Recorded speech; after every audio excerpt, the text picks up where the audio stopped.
conferencia magistral intitulada Constituciones, Tiempo y Erosión de las Libertades en el Mundo Digital, que será disertada por el doctor Celso Fernández Campilongo. Presenta esta actividad el licenciado Víctor Aguilar Malagón, integrante del Centro de Investigaciones Judiciales de esta Casa de Estudios, a quienes recibimos con un fuerte aplauso.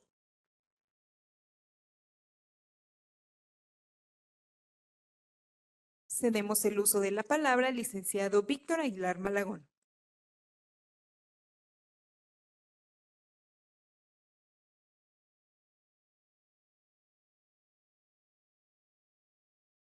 Gracias. Muchas gracias. Muchas gracias. Bienvenidos. Buenas tardes a todas y a todos ustedes. Es un gusto estar con ustedes. Es un placer para mí estar en este tercer día del Congreso Internacional de Filosofía del Derecho. Nos encontramos llegando a la recta final del evento. Ha sido un evento sin duda interesante, una reunión de filósofos, filósofas del derecho, personas que nos acompañan desde diversos puntos de Argentina, de Italia, de Brasil, de Austria, no de Australia, de Austria, de Perú y claro, pues de México. He tenido el gusto de conocerlos, de compartir historias con ellos y también pues compartir una parte de nuestra cultura con todos ellos. Así que yo estoy muy agradecido por esa oportunidad. Como bien mencionó el doctor Abreu y Abreu en el primer día de este congreso, este es el camino correcto, esta es la manera de enfrentar procesos históricos como el que estamos atravesando en México en este momento. ¿Cómo? A partir del diálogo, a partir del debate, del conocimiento y de la mano de intelectuales como los que se han presentado en este escenario. Además, partiendo de la filosofía, una ciencia sin duda interesante, importante, profunda, que lastimosamente a veces se hace a un lado, ¿no? Sin tomar en cuenta, sin considerar todas las bondades que tiene y todo lo que su estudio nos puede aportar. Es por ello que me llena de placer presentar a ustedes al doctor Celso Fernández Campilongo, quien es profesor titular de la Facultad de Derecho de la Universidad de Sao Paulo, en Brasil. El doctor nos hablará sobre las constituciones y los derechos fundamentales, así como las nuevas amenazas que estos enfrentan en la complicada y amenazante actualidad. Y pues nada, le cedemos, doctor, el uso de la palabra. Muchas gracias.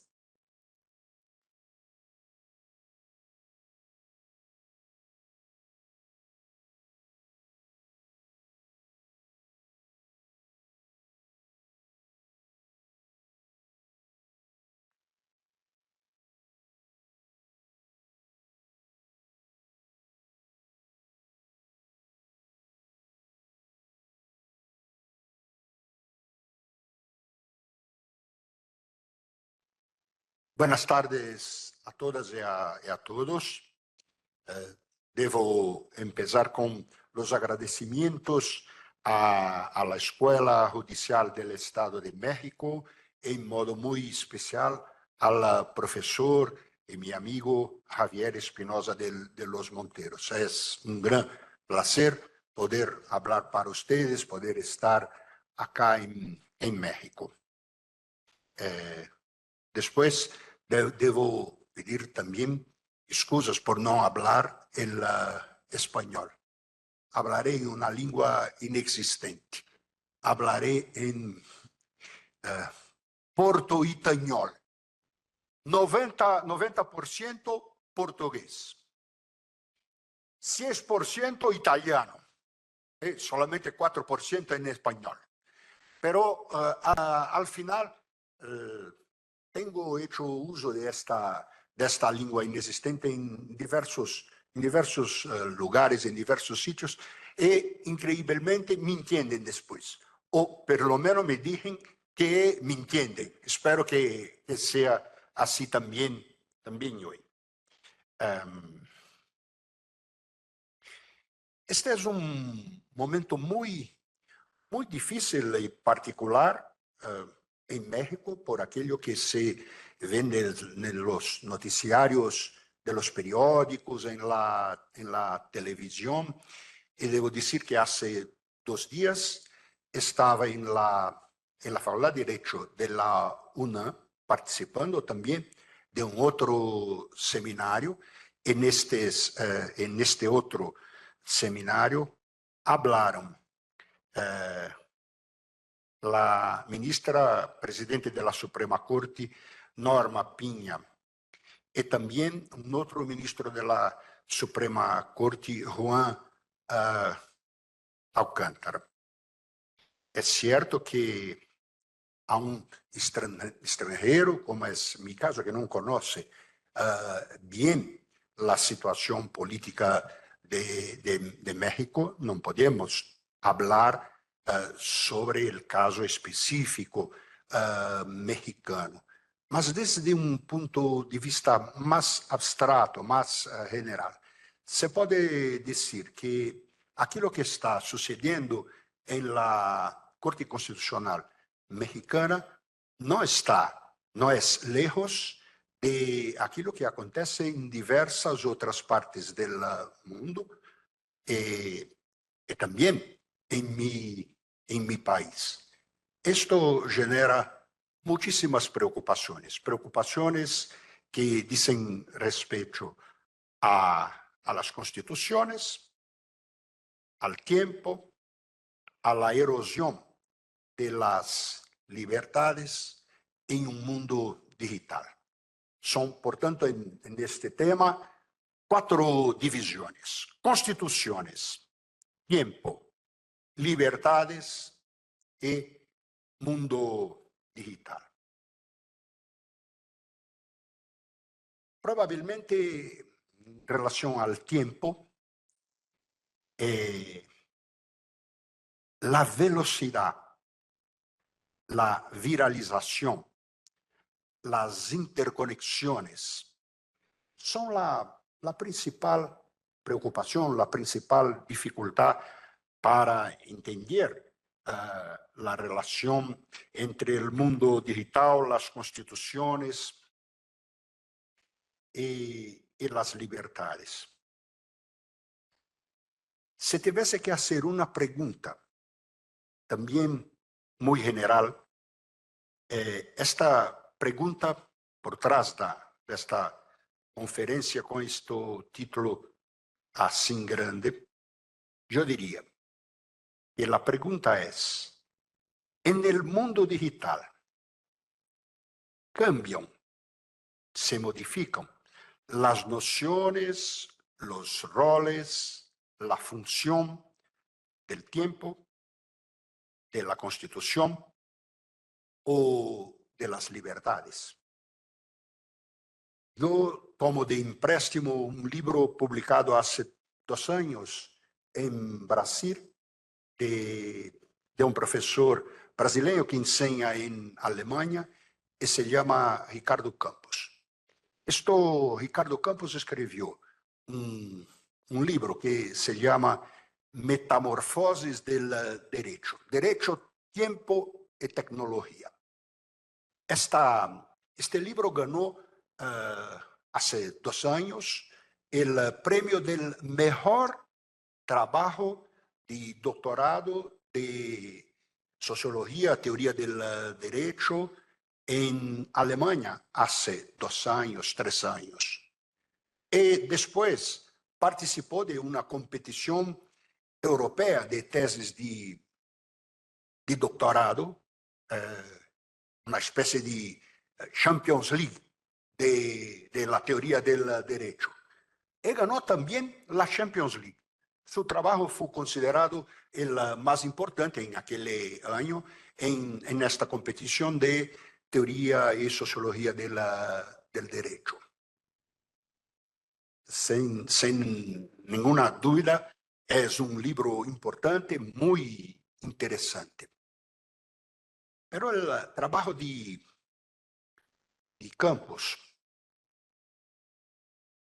parte de una distinción entre un modo de derecho, una fórmula de derecho que trata de los derechos como expectativas normativas, como lo hace, por ejemplo, Luhmann, que estuvo presente en diversas de las relaciones presentadas en este seminario. Pero mete la pregunta, ¿será que con las transformaciones digitales, este modo de se ver al derecho continúa siendo un modo prevalente?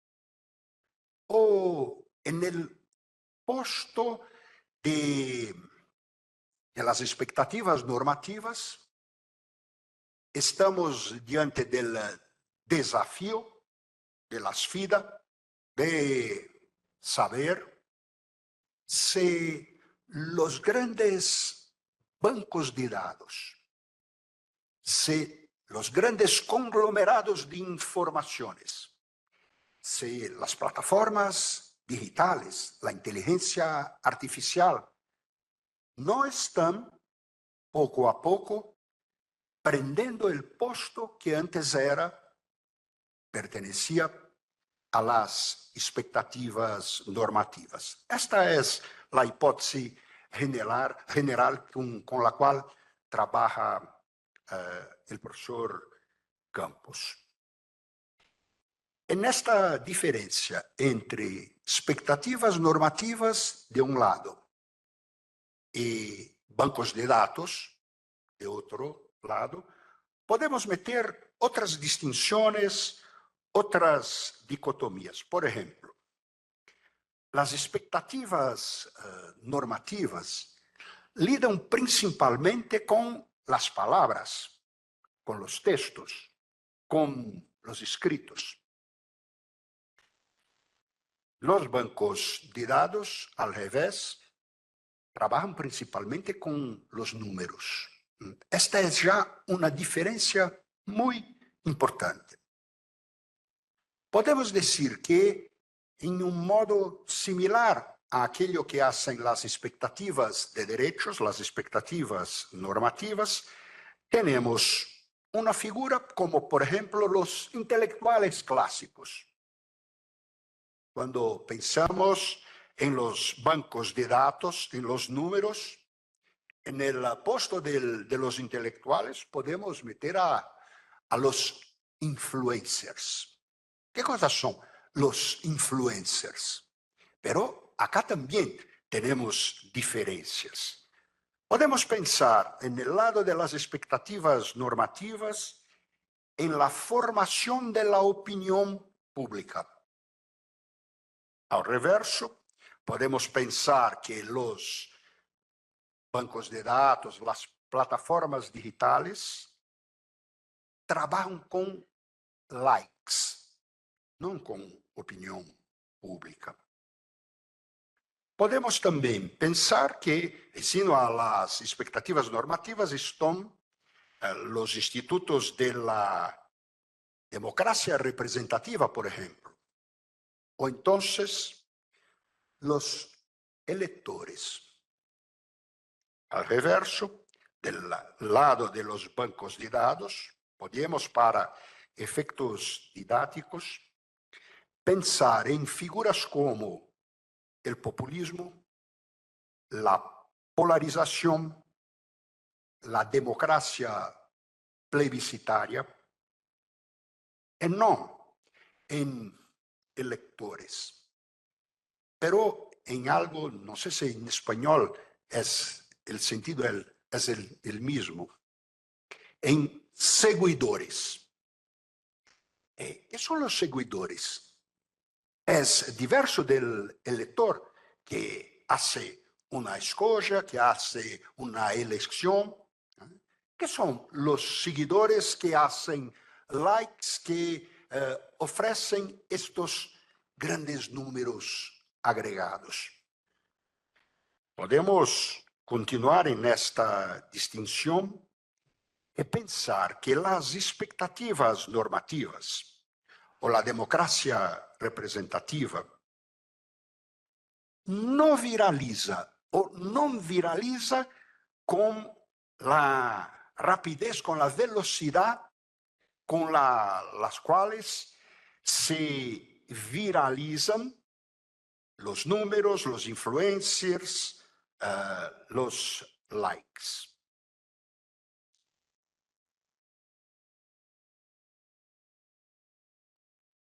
La inclusión, attraverso los mecanismos de la democracia representativa, no es una inclusión viral, es una inclusión lenta, que demanda tiempo.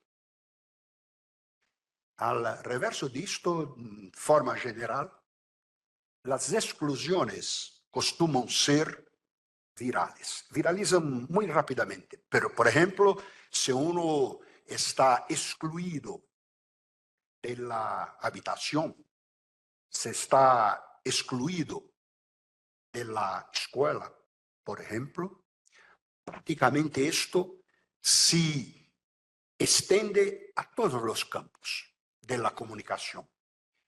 Excluido de la viralización te excluye de todo. Al reverso de esta situación de viralización, la inclusión no tiene estos efectos virales inmediatos y contagiantes. La inclusión no es viral. En contrapartida, la exclusión sí es viral. Y la viralización es algo mucho vecino de los números, de los bancos de datos, de los influencers, de los likes.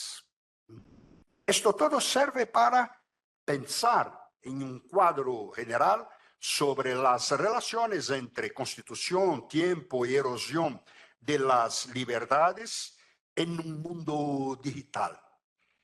El mundo de las expectativas normativas es el mundo de los procedimientos judiciales, de los procedimientos políticos que demandan mucho tiempo. El mundo de los bancos de datos, de la viralización de los influencers, no es el mundo de los procedimientos, es el mundo de un clic, una presión su un botón. De una parte está el Estado democrático de derecho, de otra parte podemos decir está un estado de excepción, un estado de vigilancia. Y tal vez acá tenemos un espacio para la introducción de un otro concepto, el concepto de constituciones digitales. Y deseo hablar un poco de esto. ¿Qué son las constituciones digitales? ¿Cuáles son las condiciones sociales y tecnológicas de los diferentes países para un constitucionalismo digital? La relación entre tecnologías y derecho es muy conocida. Podemos hablar de una tecnología oral de comunicación, por ejemplo, y la importancia que esto tiene para el mundo del derecho. Podemos hablar de una cultura con base en la escrita, y sabemos perfectamente o quanto esta tecnologia escrita impacta las relaciones jurídicas. El mismo se puede decir de la prensa. En este momento, de las escrituras en forma digital. Cuando introducidas todas estas tecnologías, la escrita, la prensa, com o digital não é diferente. Todos estes momentos foram momentos em que ocorreram abusos de direitos, excepções, situações que se expõem a riscos. E não é diferente aquilo que se passa neste momento. Um momento de abusos de direitos, de excepções, de riscos. O que será um constitucionalismo digital, especialmente para um país como o Brasil, mas não creio que seja muito diverso para países como México, como Argentina, como Itália, como Áustria, para todos os outros. Não creio que a situação seja muito diversa disto. Uno de los primeros libros de la literatura brasileña sobre sociología de las constituciones, sociología constitucional, fue escrito en el año del 1926 por un jurista y también sociólogo del derecho muy, muy conservador que se llamaba Oliveira Viana.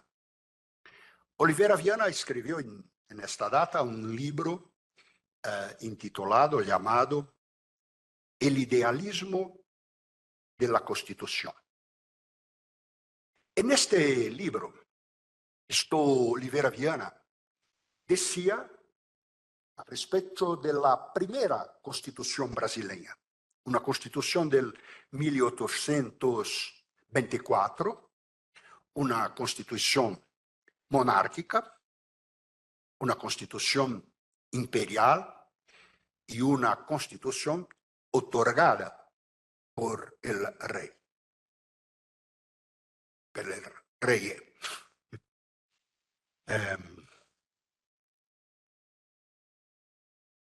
Viana decía que el constitucionalismo brasileño tenía un tipo de idealismo utópico y un tipo de idealismo realista. Para decir la verdad, poco de realista y muchísimo de utópico. Este constitucionalismo utópico importava de França, de Inglaterra, de Estados Unidos, algumas de suas principais ideias. Por exemplo, de França, as ideias de democracia, as ideias de Rousseau.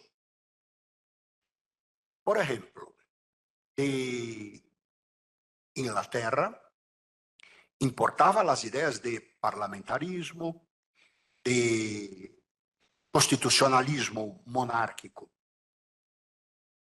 E, por exemplo, de Estados Unidos, importava ideias como o federalismo, o controle de constitucionalidade, o presidencialismo, a república.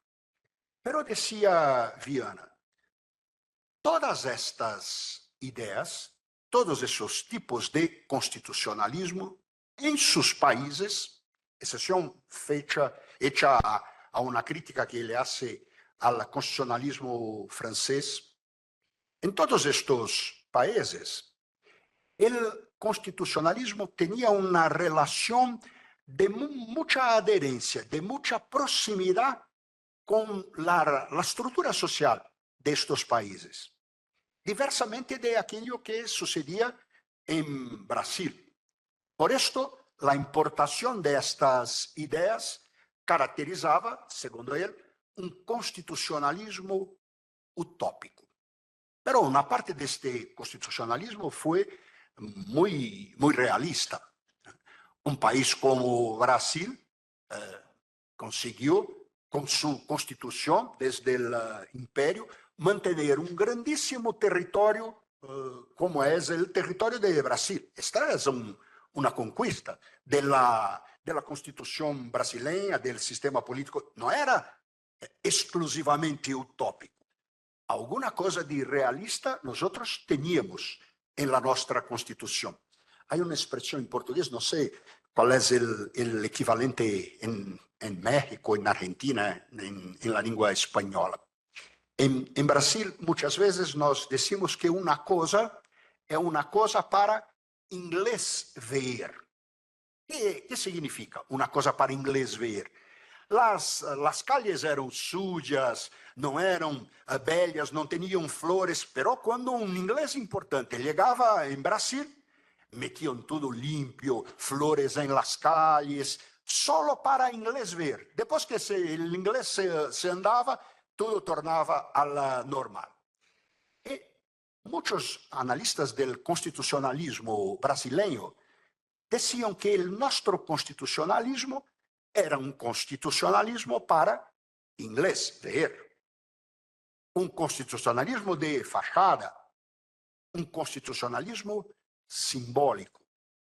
Pero aunque tenha sido un constitucionalismo simbólico, no hay ninguna duda que una dose fuerte de realismo hemos tenido en nuestro constitucionalismo y mucho probablemente en aquello de Inglaterra, de Argentina o de México, por ejemplo. En este momento se discute no el constitucionalismo del século XIX, pero un constitucionalismo en el tiempo de la digitalización de la sociedad, en un mundo digital, como dice el título de la ponencia.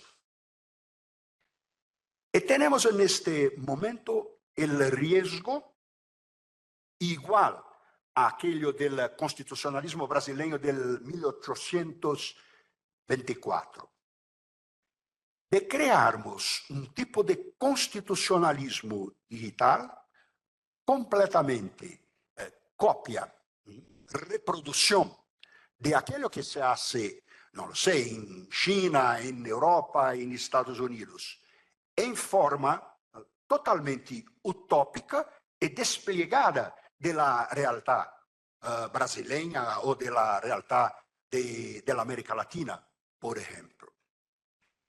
Algunos países, yo pienso que sea el caso de Argentina, de México, posso decir que seguramente es el caso de Brasil.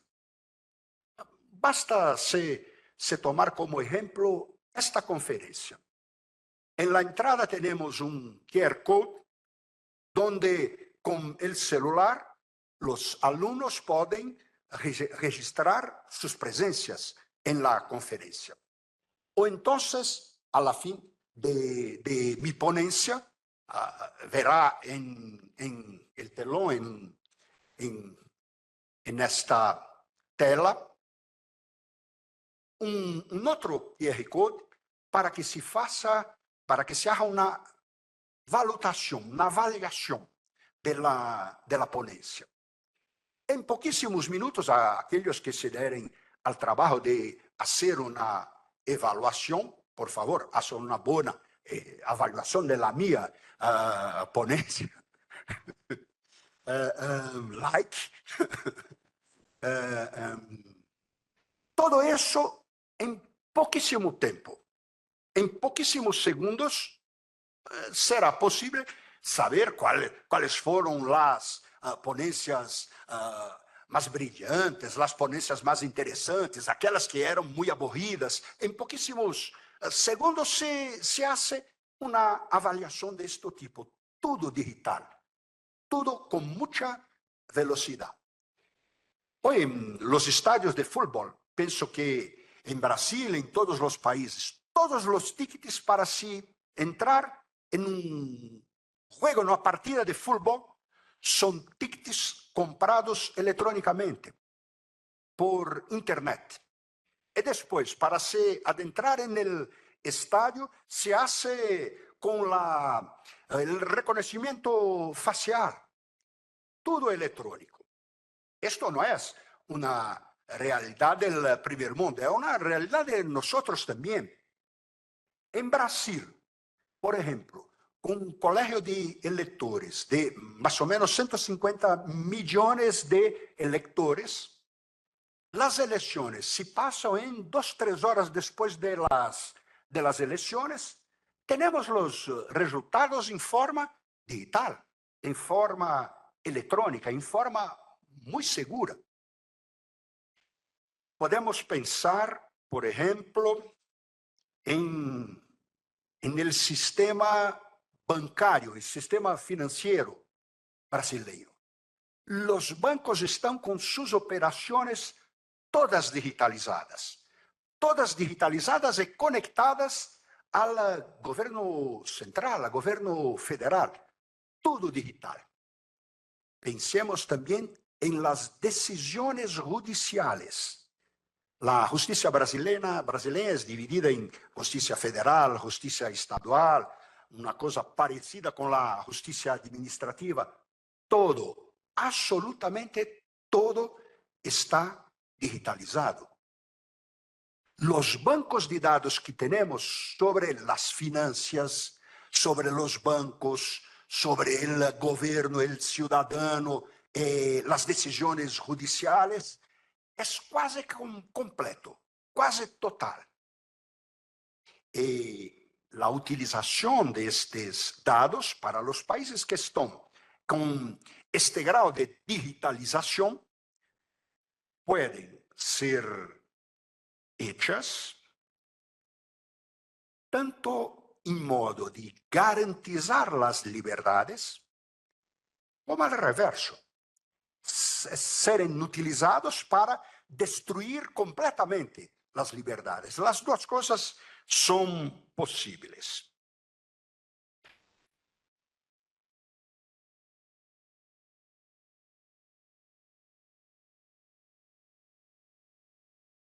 Una cosa importante en este momento, para no caermos en el peligro de un constitucionalismo digital utópico, idealista, es tenermos atención para el papel que las innovaciones exigen en este momento de revisión de categorías jurídicas, de categorías tecnológicas. La innovación no es una cosa exclusivamente tecnológica. La innovación puede ser muchas veces una innovación institucional.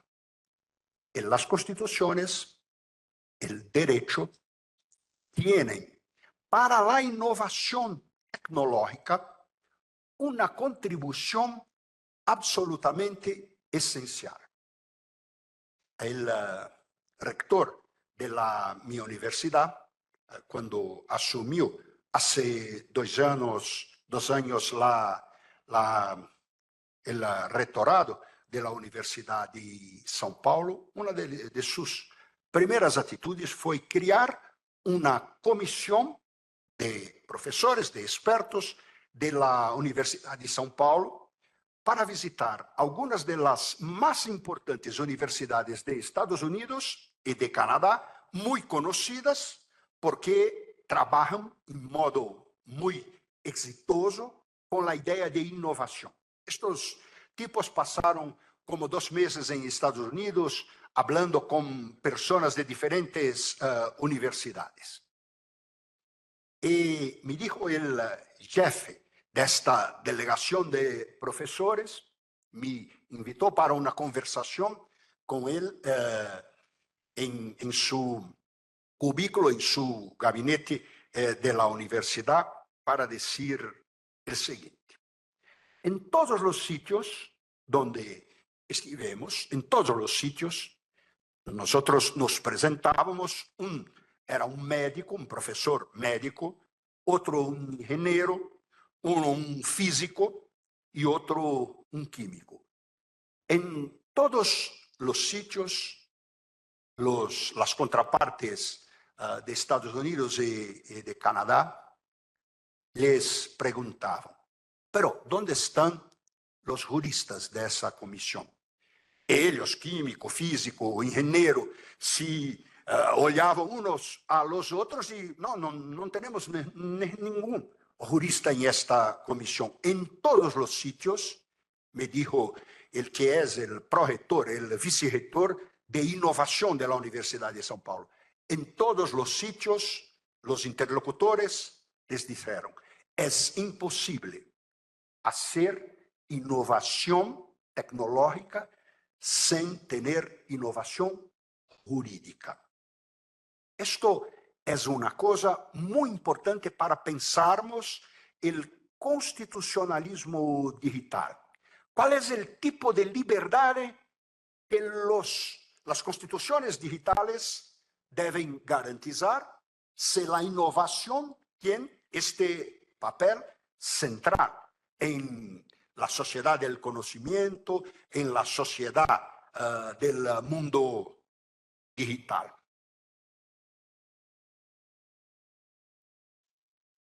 Yo hago algunos ejemplos de la relación entre tribunales, inteligencia artificial y la erosión de las libertades. Otro libro interesante, muy interesante sobre esta discusión, es el libro de una profesora italiana que enseña en Alemania, se llama Elena Esposito. Esta Elena Esposito escreveu um livro que se chama Comunicação Artificial, não inteligência artificial. Porque, em sua opinião, não existe uma inteligência que não seja uma inteligência humana, né?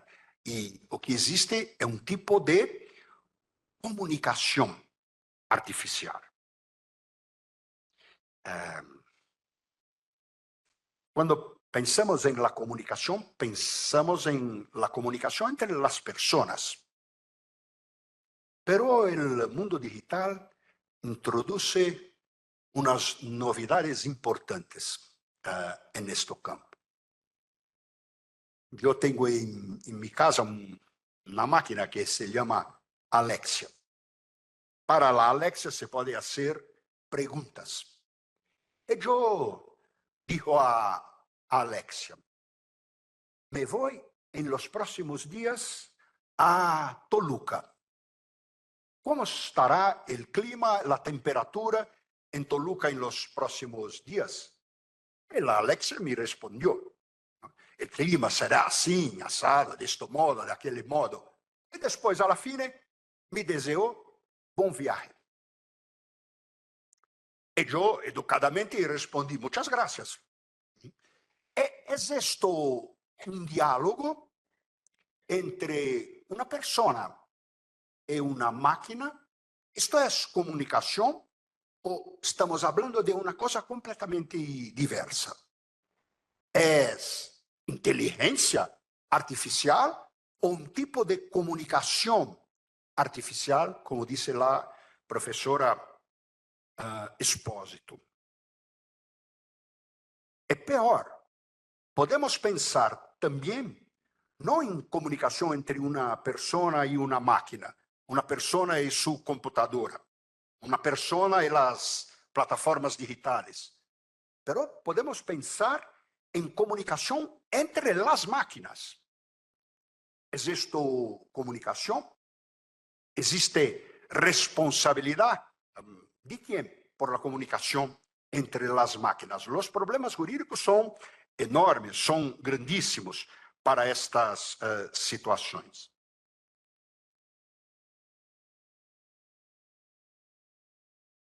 Eu les trago um exemplo que está escrito, este exemplo, em el último reporte, el último relatório, que es una de las principales cortes de justicia de Brasil, no es la Corte Constitucional, mas es un Tribunal Superior de Justicia. Y en este relatorio, que fue publicado hace un mes, está escrito una cosa que yo no soy experto en tecnología, inteligencia artificial. Después pregunté a algunos que son expertos en estas cosas si esto es verdad. La historia es la siguiente.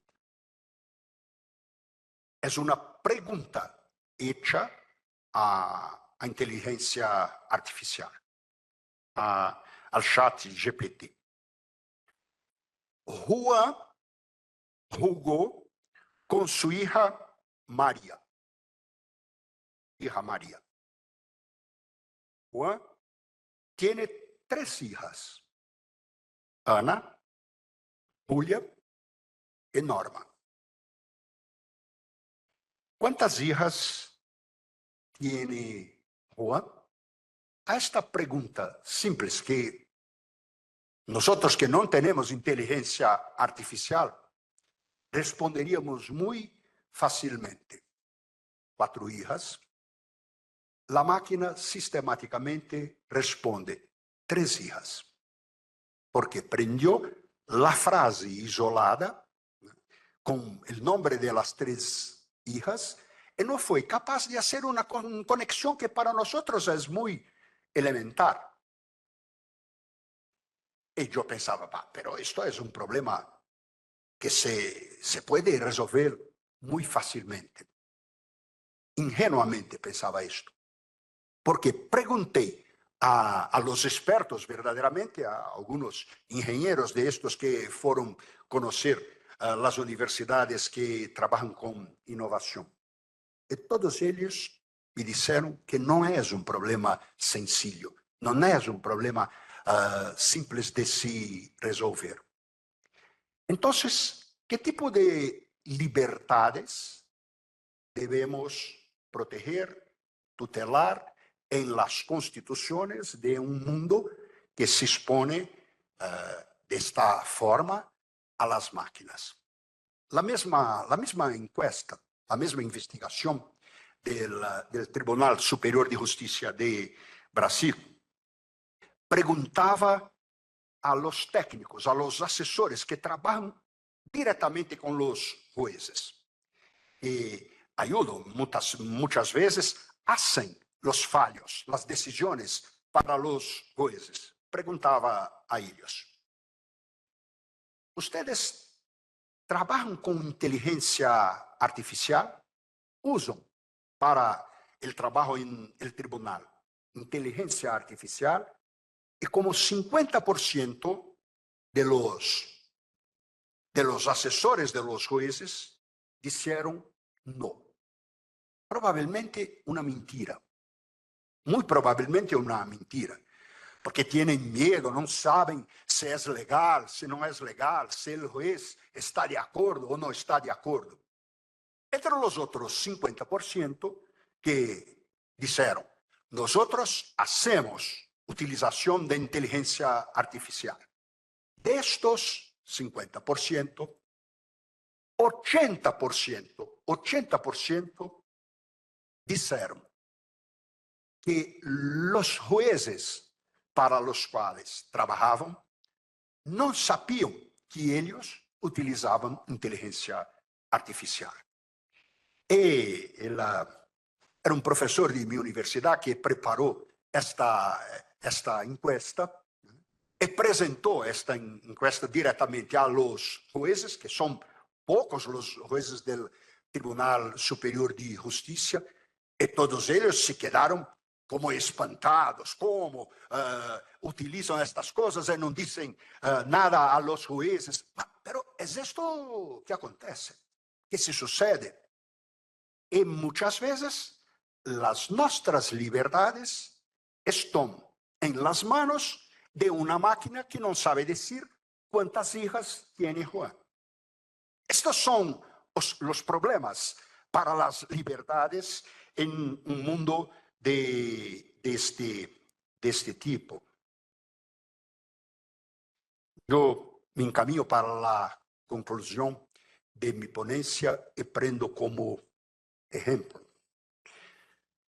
un artículo que fue publicado hace 2 meses.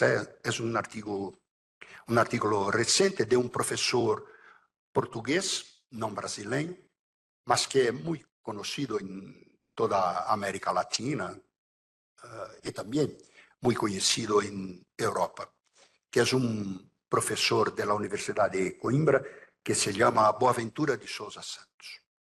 Hace 2 meses, Boaventura de Souza Santos publicó un artículo que se llama Inteligencia Artificial y Sociedad.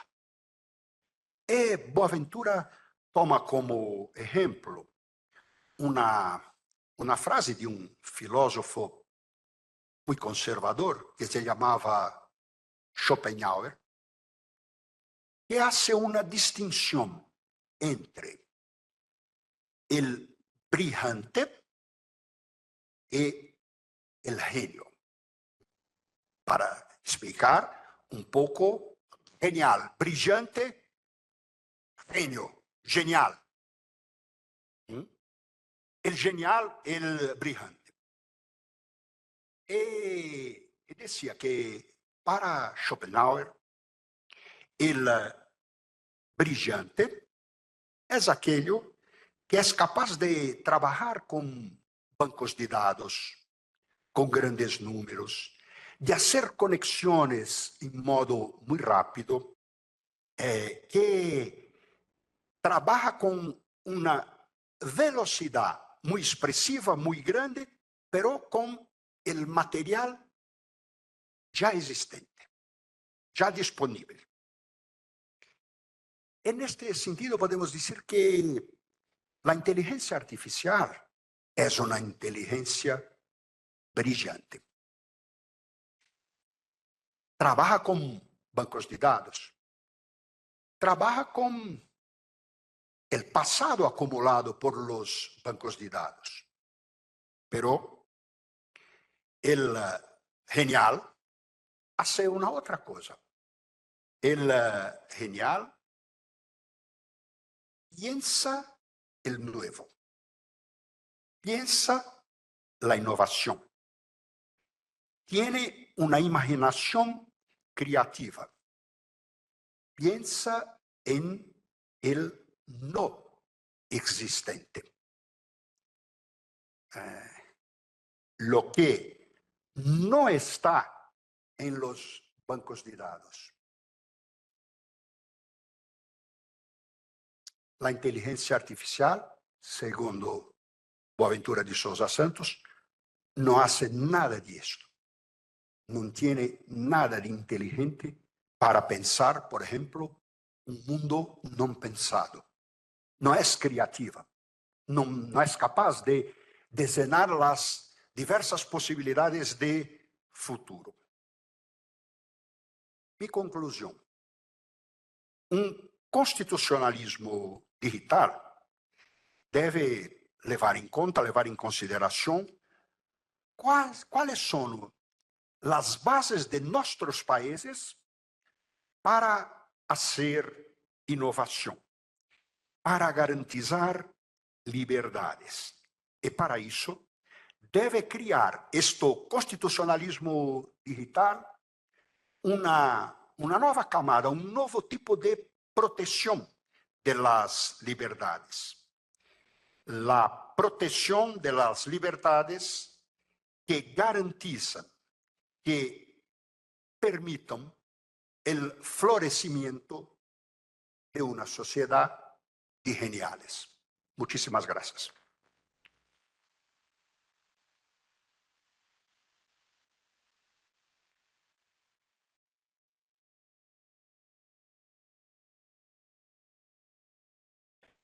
Bien, muchas gracias, doctor, por esa plática tan interesante.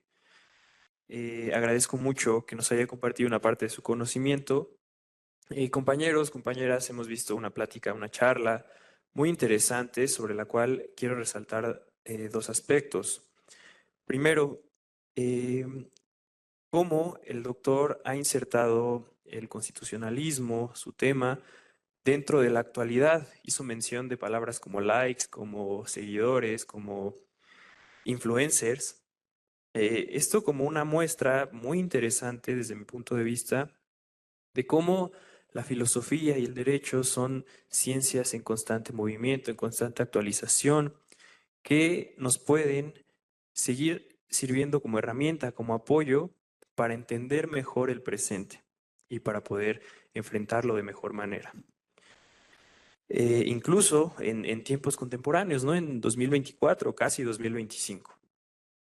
La otra cuestión que quiero resaltar es que este proceso que se está viviendo en México, como bien lo confirmó el doctor, no está alejado de lo que pasa en Brasil, de lo que pasa en Argentina o en Austria.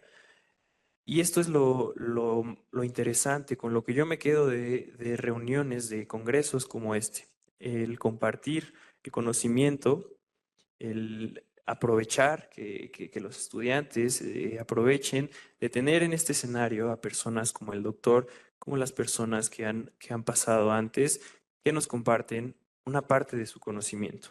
Entonces, muchas gracias, doctor, por estar aquí, por compartirnos su charla. Muchas gracias a todos ustedes. Cerramos con esta plática.